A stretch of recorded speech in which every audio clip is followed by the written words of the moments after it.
Hello everyone.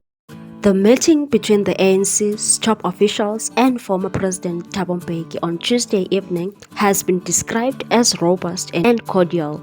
Mbeki defended his public criticism of President Cyril Ramaphosa during the meeting with the ANC leaders at Luthuli House. The former president stuck to his guns, insisting that the party could not use its majority to protect Ramaphosa from answering questions related to his involvement in the theft of US dollars from his PhalaPhala game farm in Limpopo.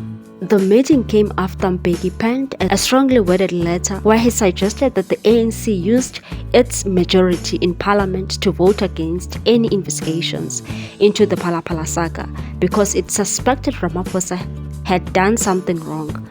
In the letter addressed to the ANC's Deputy President Paul Mashatile, Mbeki said the party wanted to shield Ramaphosa at all costs. In a statement following the meeting, the ANC spokesperson Mahlengi Motsire said the meeting had discussed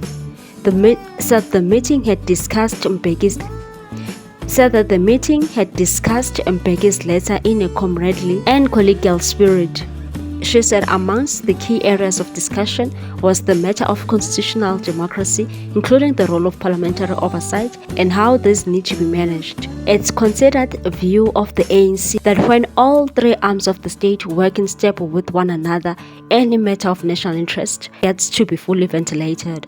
Ramaphosa was not present at the meeting. Mbeki said in his letter why the ANC in parliament had blocked any investigation into the PhalaPhala saga, which he likened to the Nkandla matter involving former President Jacob Zuma. He cited the ANC's decision in December to use its majority in the National Assembly to vote against the establishment of an impeachment committee following the report of an independent panel which found Ramaphosa had a case to answer on the matter. An ANC insider with the knowledge of the meeting said that the ANC officials did not butt heads with Mbeki in the meeting. The source said they had him out and he lectured them about the importance of accountability and parliamentary oversight. What's your take on this one, people? Thanks for watching. Please subscribe for more news.